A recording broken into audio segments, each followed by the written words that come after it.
Sihirli Masal YouTube kanalından herkese merhabalar arkadaşlarım. Bugün sizlerle bu güzel figürleri öreceğiz. Detaylarını adım adım anlatıyor olacağım. Süslemelerini, işlemelerini birlikte yapacağız.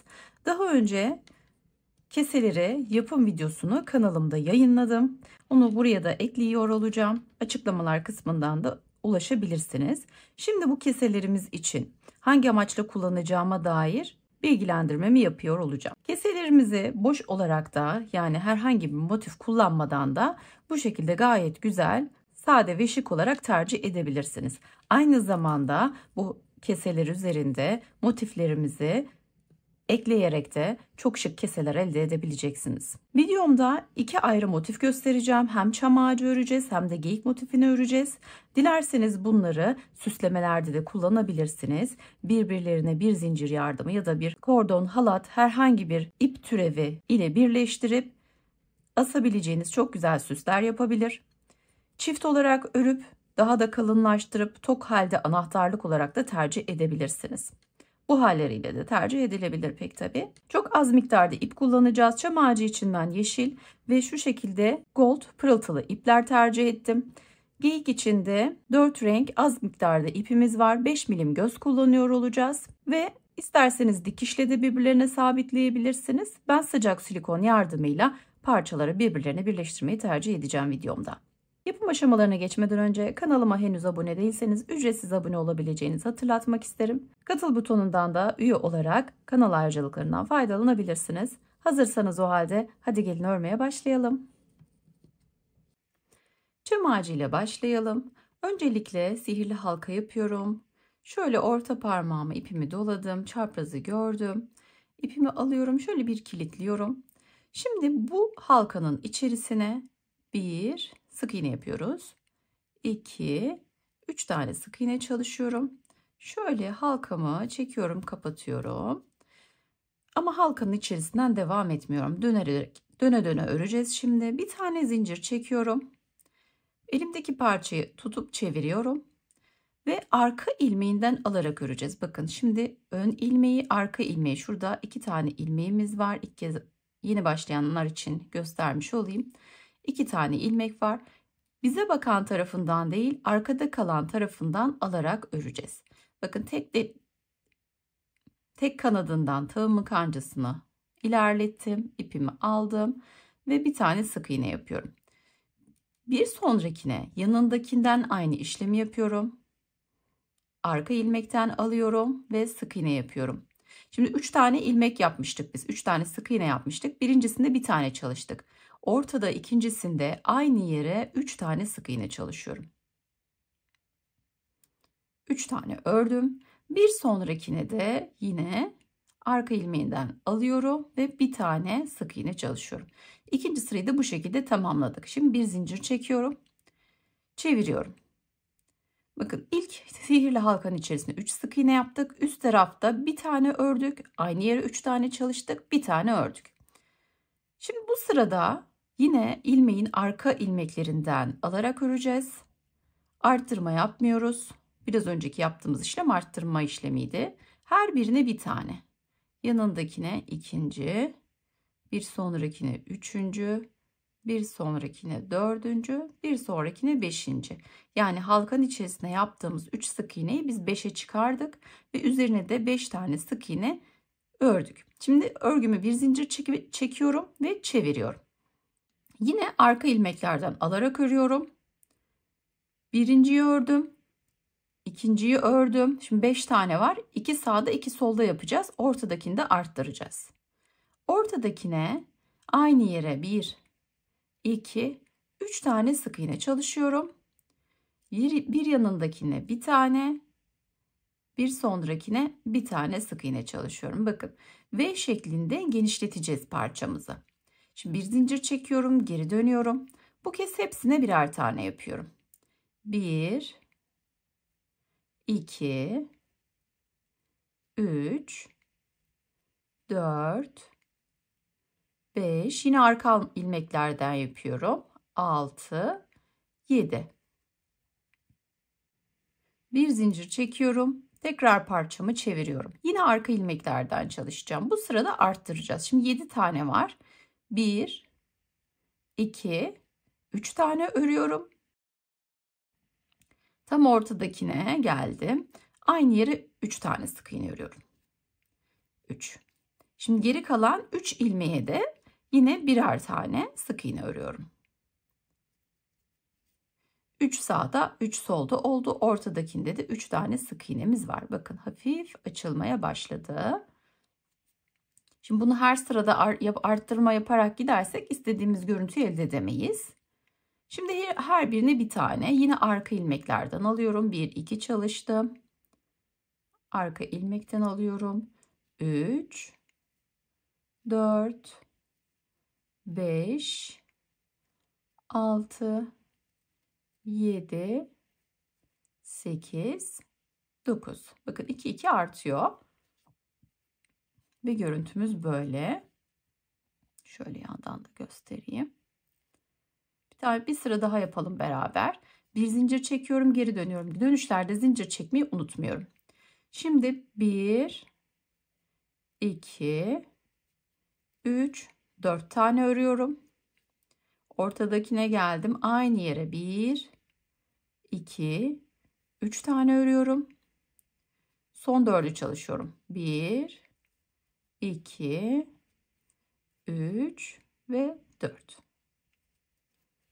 Şimdi zincirimi çekiyorum, geri dönüyorum. Her birine bir tane. 1 2 3 4 5 6 7 8 9 10 ve 11. Şimdi şöyle bir tekrar edelim. 3 tane ile başladık. 3 sık iğne ile başladık. Bir üst sırada arttırdık. Ortadakinde bir ördük. 3 tane aynı yere battık. Bir ördük. Düz ördük geri dönüp. Bir sonraki sırada 2 ördük. 3 tane aynı yere battık. 2 ördük. Yani 1 ördüm, düz ördüm. 2 ördüm, arttırdım, düz ördüm. 3 ördüm, arttırdım, düz ördüm. 4 ördüm, arttırdım, düz ördüm. Bu şekildeki bir sistematikle ilerleyeceğiz. Ben bir önce çalıştığımız videodaki keseler üzerine minik motifler halinde öreceğim için çok fazla uzatmayacağım. Toplamda 7 sıra öreceğim. Şöyle saydığımda 7 olacak. 1, 2, 3, 4, 5, 7'ye tamamlayacağım. Boyutunu da biraz sonra sizinle paylaşırım. Siz istediğiniz uzunlukta yapabilirsiniz. Kullanacağınız amaca göre değişir. Anahtarlık yapacaksanız ya da asma süsü yapacaksanız farklı boyutlarda da büyütebilirsiniz. Ya da daha küçük de tutabilirsiniz. Bakın böyle bile bir çam ağacı oldu. Büyüklüğü tamamen size kalmış. Şimdi tamamlıyorum ve ardından ağaç gövdesi yapımıyla devam edeceğiz.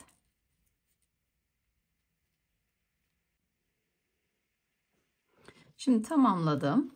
Şöyle nereden sayacağız onu göstereceğim. Sihirli halka yaptığımız yer şöyle, şurası değil. Şöyle çevirdiğinizde halkada yaptığınız ve arka ilmeklerden örerek yaptığımız yer bir üstünde kalmış olacak. Burayı da sayalım. 1, 2, 3, 4, 5, 6, 7.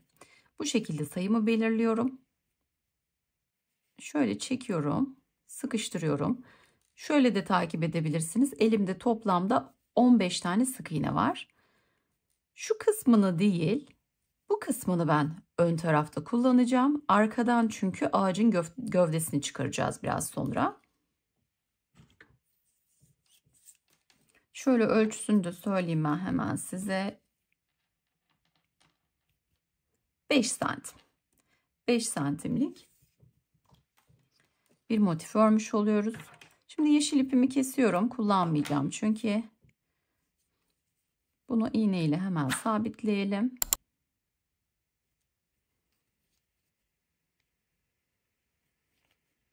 Şöyle geriye doğru yürütüyorum.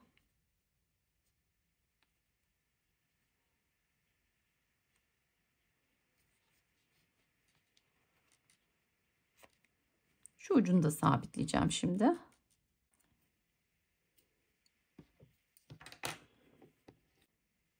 Evet, uç kısmındaki ipimizi de sabitledim. Şu sivri kısmını, sivriliği bozmamaya çalışın ipinizi saklarken. Ve böyle bir parça elde etmiş olduk. Şimdi çevirdiğimde bu kısım önde kalacak. Şöyle bir ipim var az miktarda, kahverengi. Hemen onunla bu kısmı önde bırakacağım için şu arkada çalıştığımız bakın kesik çizgiler var. Oradan şimdi hangilerini kullanacağız? Alt sırada 3 tane arttırma yapmıştık. Ona denk gelen ilmeklere bir tane hemen kilitliyorum şöyle. Bir tane sık iğne yapıyorum. İlkine. Şöyle ipimi çekeyim biraz. Yanındakine hemen bir tane sık iğne. Bir sonrakine bir sık iğne. Bakın 3 tane sık iğne yaptık. Arttırma yaptığımız yere. Biraz önce bahsettiğim olay şöyle. Bu kısmı kullandığınızda bakın ilk sıra bu sıranın altında kalmış olacak. Bir zincir çekiyorum. Geri dönüyorum. Bu ipimi içeride yürütebilirim. Hemen ilk sık iğneden başlayarak 3 tane sık iğne yapıyorum. Bir zincir çekiyorum. Dönüşlerde zincir çekerek dönüyoruz. İpimizi saklıyorum. 1, 2 ve 3. Şimdi 3 sıra ördük. Yeterli. Bu kadar, daha fazla uzatmamıza gerek yok. 2 sıra görünse yeterli. Şimdi şöyle bir zincir çekiyorum. İpimi kesiyorum. Bu ipimi de yine içeri alıp saklayacağım. Ve ardından çam ağacına süslemelerimizi yapacağız.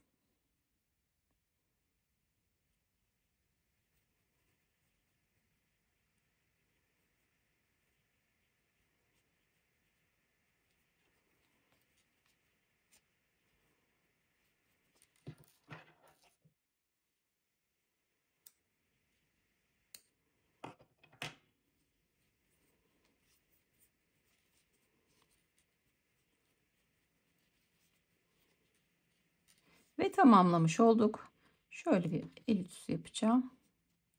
Bakın bu şekilde bir çam ağacı yaptık. Şimdi şöyle bir simli ipim var. Gold renginde. İsterseniz boncuklar da serpiştirebilirsiniz. Ya da farklı süslemeler de yapabilirsiniz. Şimdi iğne ile düğüm işi çalışacağım ben. Şimdi bir miktar ipimi kestim. Şu yukarıdan başlayalım. İğnemde ipim var. İlk yerden tamamen kendi göz kararınıza göre serpiştirebilirsiniz. Şöyle çekiyorum. Bakın şuradan tutuyorum parmağımla. Sonra bunu da işaret parmağımın üstüne geçiriyorum. Şu şekilde. İğnemle sol taraftan sağa doğru geçiyorum. İpi alıyorum, kıvırıyorum. Şimdi bu işaret parmağımın, sağ parmağımın işaret parmağıyla ipimi, alttaki ipimi sıkıştırıyorum. Ve sol elimle sarmaya başlıyorum. 1, 2 ve 3. Tekrar sol elimle tutuyorum. İğnemi alıyorum. Arada ip alın yalnız, aynı yerden batmayın. Arkaya iğnemi gönderiyorum. Şimdi çok dikkatli bir şekilde çekiyorum. Düğüm arkaya geçmesin. Yavaşça kapattım. Bakın gördünüz mü? Şöyle arkadakini sıkıştırabiliriz birazcık. Evet.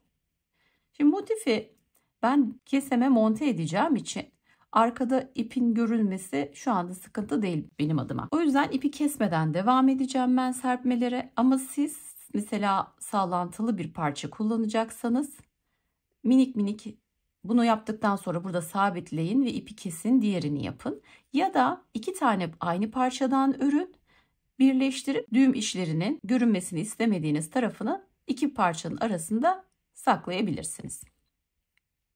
Şimdi şu aralığa bir tane yapalım. Oraya geçiriyorum. İpimi tutuyorum. Soldan sağa aldım, kıvırdım. İğnemin üzerine 1, 2, 3 tane sardım. Araya şöyle ip alıyorum. Arkaya dikkatli bir şekilde geçiriyorum. Yavaşça bırakıyorum. Bakın ikinciyi yaptık. Bir tane de şu sol tarafına yapalım.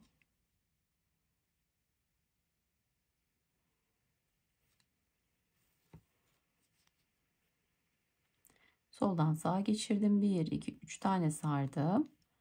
Şöyle araya ip aldım, arkaya gönderdim. Dikkatli bir şekilde çektim. İşte bu kadar. Şimdi tamamına serpiştirmelerini yapalım. Hızlı bir şekilde. Evet, düğüm işlerini tamamladım. Şöyle ağaç gövdesine de 3 tane çizgi halinde detay geçtim. Siz de yapabilirsiniz. Arkasında bahsettiğim işlem ipleri kesmediğim için bu şekilde bir görüntü oldu. Ama sizi rahatsız ederse dediğim gibi tek tek kesip düğümleyip saklayabilirsiniz ipuçlarını. Ya da aynı parçadan arkaya bir tane daha örebilirsiniz kullanım amacınıza göre. Hadi o halde diğer parçamıza geçelim.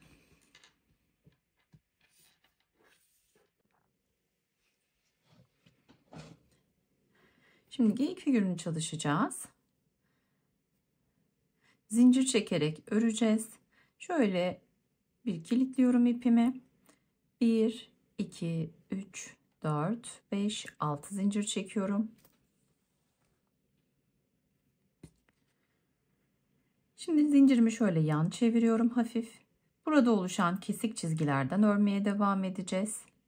İlk kesik çizginin içinden tığımın kancasını gönderiyorum.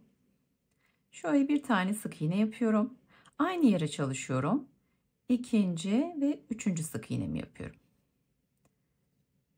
Hemen yanından devam ediyorum. Bir, ve kesik çizgileri alıyorum şöyle. 2, 3. Son kalan kesik zincirden de kesik çizgiden de 1, 2, 3 aynı yere batıyorum hepsine. 3 tane doldurduktan sonra karşı tarafa geçiyorum. Şöyle yan çevirdiğimde bir zincir görüntüsü var. İlmeğin her iki tarafında alarak devam edeceğim. İpimi de bu kısa ipimi de içeriden yürüteceğim. 1, 2 ve 3. Şimdi bu şekilde bir başlangıç yapmış olduk. Bir üst sıradan devam edelim. İlk ilmekten alarak öreceğim.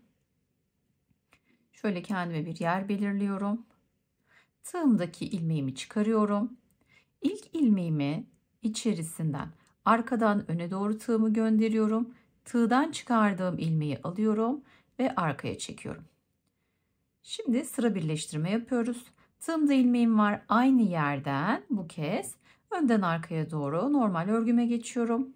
Bir tane sık iğne yapıyorum. Aynı yere bir tane daha yapıyorum. Şimdi bir yanındakine aynı yere 3 tane sık iğne çalışmıştık. Bu 3 sık iğnenin üzerine örüyoruz şu anda. Hepsine ikişer tane sık iğne örüyorum. 3 tane olan sayıyı 6 sık iğneye çıkarıyoruz. Dönüş yaptım. 1, 2, 3 tane örüyorum. Yine dönüşteki sık iğnelerime geldim. Her birine ikişer tane sık iğne yapıyorum. İkinci yapıyorum.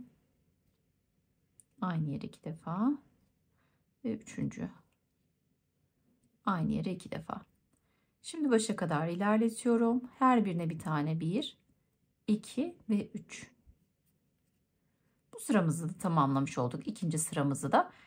İlkinde ne yapmıştık? 6 tane zincir çektik. 3 tane sık iğne ördük. 3 tane düz ördük 6. 3 tane ile döndük 9. 10, 11 ve 12. Ve şimdi tamamını sayalım. İkişer tane batmıştık. Şurada bir ilmeğim daha var. 2, 4, 6, 8, 10, 12, 14, 16 ve 18 sık iğneye ulaştık. Şimdi bir üst sıraya daha çıkıyorum. İlk ilmeği kaçırmayalım. Şurada bir ilmeğimiz var. Onu tığımla şöyle belirliyorum. Tığımı arkadan öne doğru gönderiyorum. Tığımdan çıkardığım ilmeğimi alıyorum. Arkaya çekiyorum ve aynı yerden örmeye başlıyorum. İlk boşluğa bir tane sık iğne örüyorum. İkinci de arttırıyorum. 2 defa battım.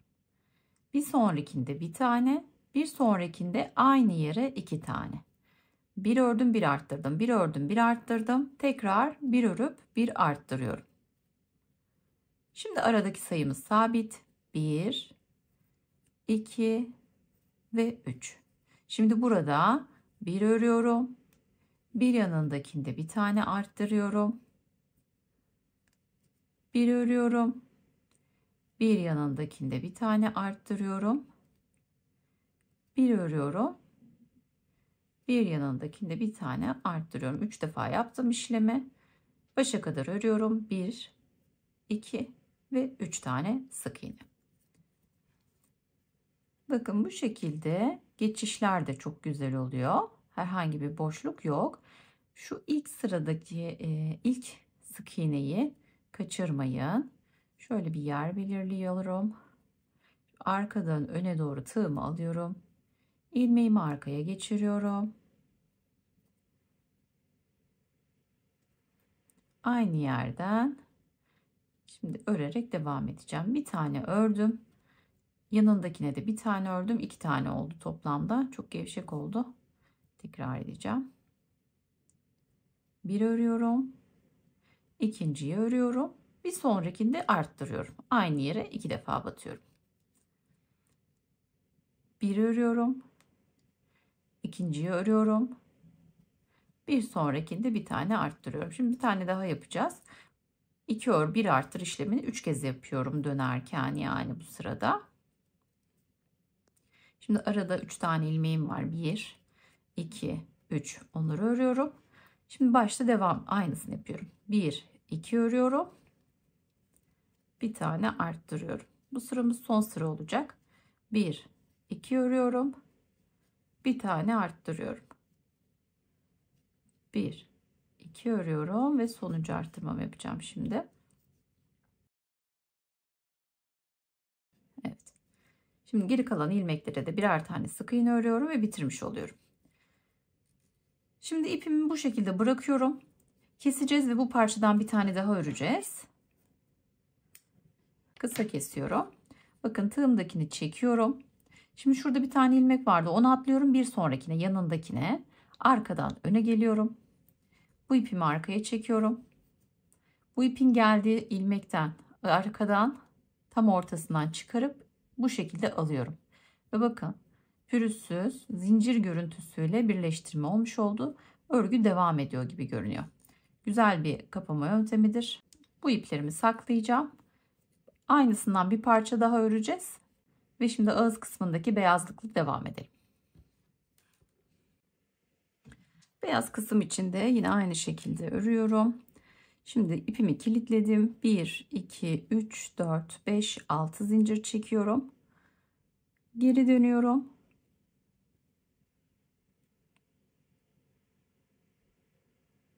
İlk kesik çizgiden hemen 3 tane sık iğnemi yapıyorum. Bir yanındakine bir yanındakine ikinci, şunu tek teline almışım. Bir yanındakine de üçüncü örüyorum.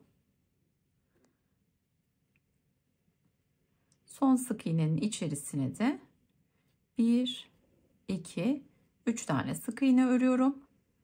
Zincirin diğer tarafından devam ediyorum. 1,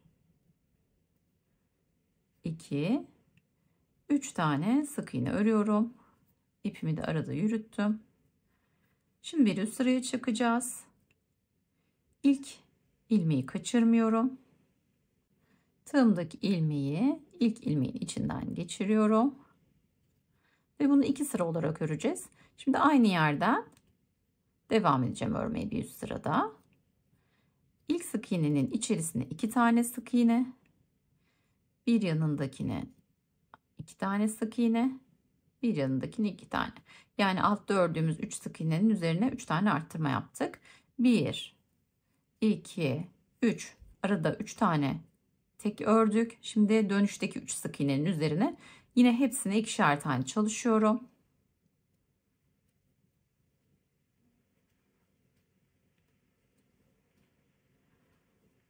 Geri kalanları da birer tane sık iğne yapıyorum. 1, 2 ve 3. Evet, ipim de tam yetti. Kalan ipimle örmek istemiştim. Bakın bu yeterli olacak bizim için. Şimdi tığımdaki ipi çıkartıyorum. Şu ilki değil, ikinciden arkadan öne doğru geliyor. İpimi arkaya çekiyorum. Şöyle yapacağım. İpimi arkaya doğru çektim. Geldiğim sık iğnenin içinden ipimi tekrar alıyorum. Evet. Bu tekniği ben çok severek uyguluyorum. Şimdi ipimizi iğne yardımıyla sabitleyeceğim. Boynuz yapımıyla devam edelim.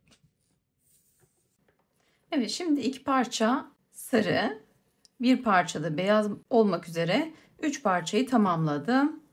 Bu şekilde kullanıyor olacağız. Öncelikle şimdi kullanacağımız parçaları şöyle ayıralım. Birleşim yerine ben kendim şöyle bakıyorum. Aşağıda konumlandıracağım. Beyaz parçayı böyle tutacağım ve şu şekilde birleşim yapacağız. Bu parçamın tepe kısmından şimdi boynuzlarını yapacağım. Şöyle bakıyorum. Nerelerden yapacağız? Tam şöyle 1, 2, 3 tane ard arda arttırma yapmıştık. Ortadaki arttırmanın şöyle çaprazına doğru geliyorum. Bakın şöyle şuraya yapacağım, bir de buraya yapacağım. Çap ortadaki arttırmanın sağındaki ilmeği takip ediyorum. Ve 2 ilmekten şöyle bir öncelikle kahverengi ipimi kilitleyeceğim. Bakın şöyle sıkıştırdım, kilitledim. Bunu ilmek olarak alıyorum ve zincir olarak çekiyorum. 1, 2, 3, 4, 5, 6, 7, 8, 9. Şöyle minik ipim. Böyle minik kalan parçaları sarmayı seviyorum. Şöyle dursun. Şimdi 9 tane zincirimizi çektik. Geri dönüyorum. İlkinden başlayarak alıyorum. Tığımdaki ilmekten geçiriyorum. Bir tane ilmek kaydırma yaptım. İkinciyi yapıyorum ve üçüncü ilmek kaydırmamı yapıyorum. Bakın 3 tane ilmek kaydırma yaptık. Burada şimdi 3 ilmek kaydırmadan sonra 1, 2, 3, 4 tane zincir çekiyorum. Zincir çektim, geldim, ilmek kaydırmaları yaptım. Tekrar zincir çektim. Buradan da ilmek kaydırma yapmaya devam ediyorum. 1, 2, 3. Şimdi burayı kullanmışız en son. Bir sonrakinden alıyorum. Tığımdakinden geçiriyorum. Şimdi ilk çektiğimiz zincirin üzerinden örerek devam ediyoruz. Başa kadar tüm ilmeklere, tüm zincire birer tane ilmek kaydırma yapıyoruz. Şöyle bir tekrar edelim. 9 zincir çektik, yükseldik. Geri döndük. 3 tane ilmek kaydırma yaptık. 4 zincir çektik. 3 tane ilmek kaydırmayla geri geldik. Bakın 1, 2, 3 ilmek kaydırmayla geri geldik. 1, 2, 3, 4, 5 tane yaparak da tamamladık. Şimdi boynumuzun bir tanesini tamamlamış olduk. İpimi koparıyorum. Şöyle ipimi kesiyorum. Şöyle çekiyorum ucunu. Ve aynı yerden arkaya alacağım. Şöyle ilmeğin içinden yine arkadan öne doğru alıyorum, geliyorum. Ve geçirdiğim o ipin ucunu, şu ip olacak, başlangıç ipi değil. Buradan arkaya tekrar çekiyorum. Bakın. Ne kadar düzgün durdu, gördünüz mü? Şimdi bu iki ipin ucunu bağlayacağım ve uçlarını boynunuza doğru iğne yardımıyla çekip saklayacağım. Ve aynı şekilde şimdi buradan şuraya bir tane daha yapacağız. Arada 2 tane sık iğne boşluk bırakmış olduk. Ben hemen boynuz detayında çalışıyorum. Ardından kulakları beraber öreceğiz. Şöyle boynuz yapımlarını tamamladım. Elinizle şöyle şekillendirebilirsiniz. 3'e 3 zaten ilmek kaydırma yaptık. Sayıları aynı. Bu şekilde bir görüntümüz oldu. Şimdi kulak yapımıyla devam edelim. Sarı renkli ipimi alıyorum. Zincir çekerek başlayacağız. Şöyle bir kilitliyorum. 1, 2, 3, 4 zincir çekiyorum. Geri dönüyorum. Şöyle zincirimi yan çeviriyorum.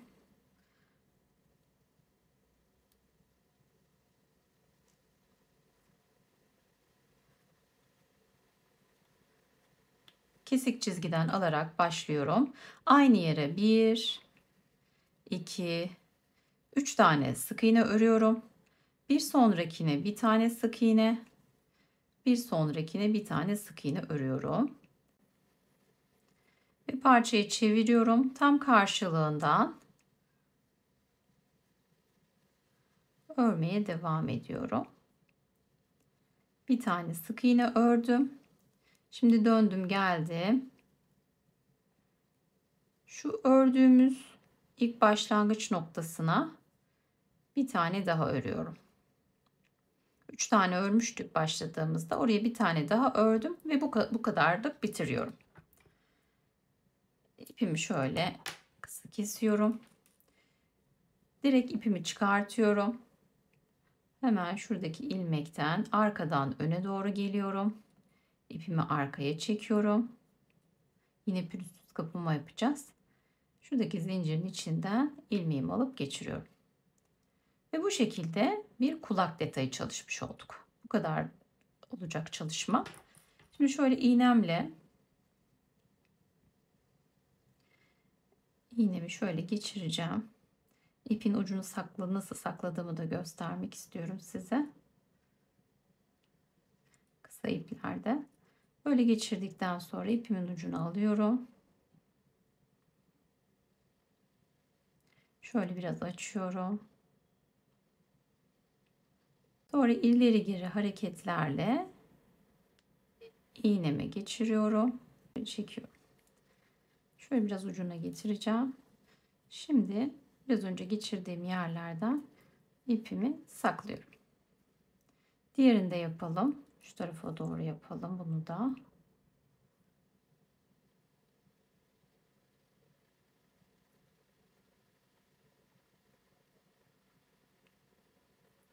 Aralardan geçiriyorum.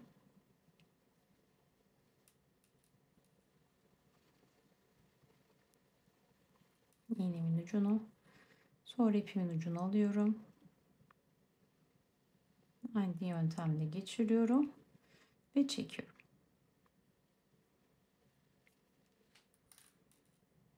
Sonra şöyle yerleştiriyorum. Kulağın şeklini koruyorum. İplerin ucunu kesiyorum.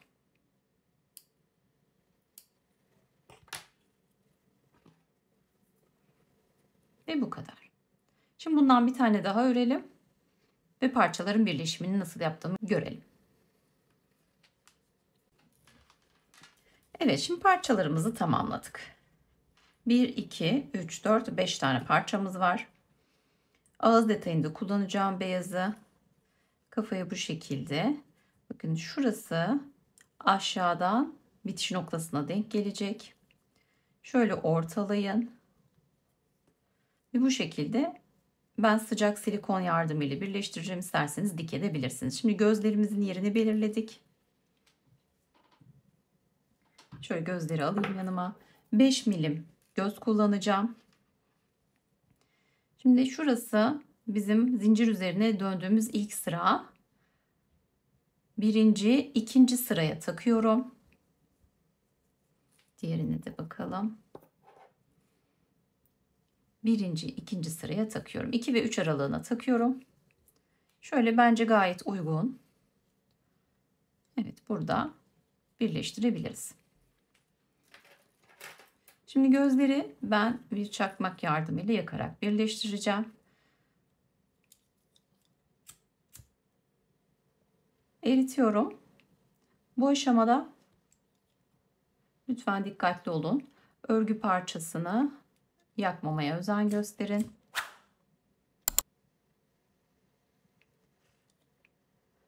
Maskede kullanabilirsiniz bu işlemleri yaparken. Şöyle birazcık daha yatıracağım.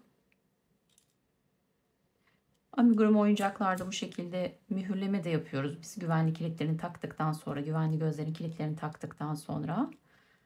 Evet, bu şekilde yeterli. Şimdi parçaları birleştirelim. Şöyle alt kısmına sıcak silikonu tamamen sıkıyorum. Şöyle ortalıyorum. Şöyle hafif gözleri değdiriyorum.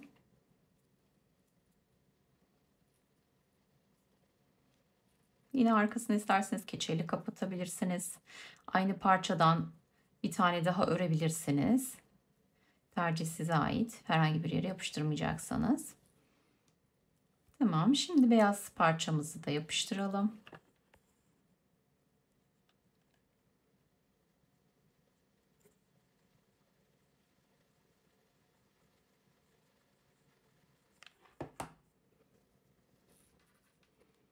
Bunu şöyle üst tarafta bir sık iğnelik boşluk bırakmayı tercih ediyorum. Aşağıda 2.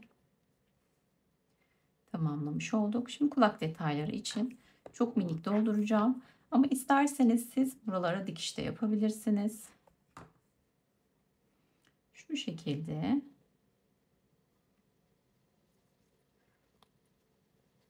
Bir yapıştırma tercih ediyorum. Aksesuar olacağı için yapıştırmada bir sorun görmüyorum.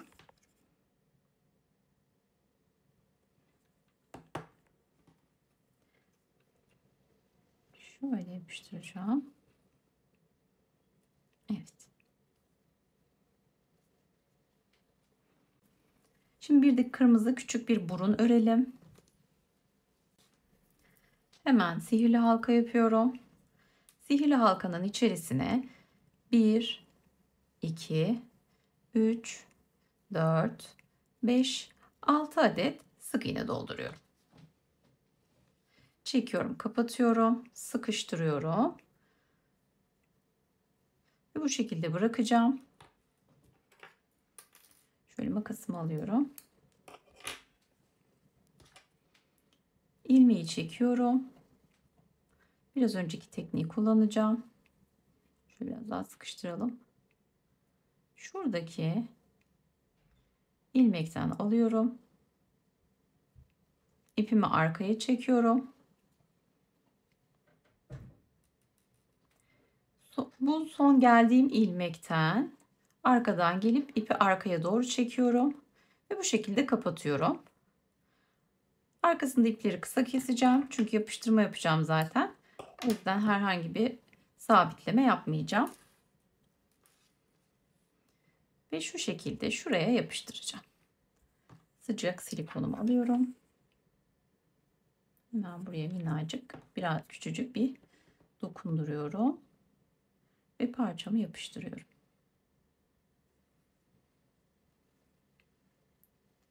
Bu şekilde çok şirin bir sonuç elde etmiş olduk. Minik bir ağız dokunuş çalışabiliriz. Onun için küçük bir parça siyah ip alıyorum. Şöyle ince kalınlıkta bir siyah ip aldım. Arkadan geliyorum. Şöyle bakın şuradan çaprazına geldim. Tabi bunu silikon sıkmadan önce yaparsak daha kolay olur. Şuradan bir boşluktan çıkaracağım şimdi.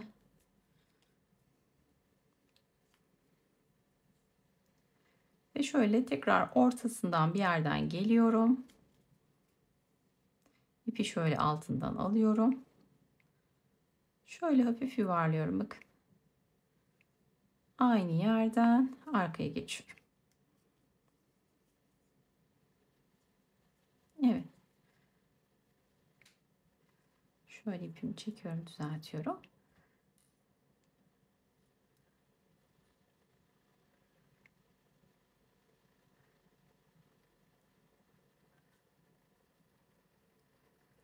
Evet, bence yeterli. Şimdi ipimi şöyle kilitliyorum altına doğru.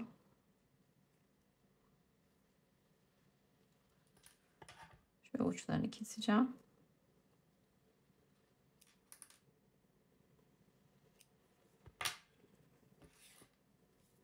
Şimdi şurada kalan boşluğa da yine silikonumu sıkıyorum.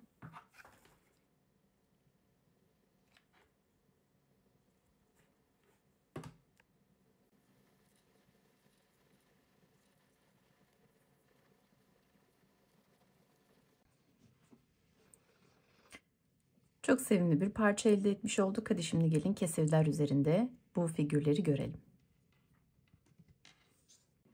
Renkler birbirlerine çok uyumlu oldu diye düşünüyorum. Şu şekilde sarı kesemin üzerinde çam ağacımı kullanmayı düşündüm.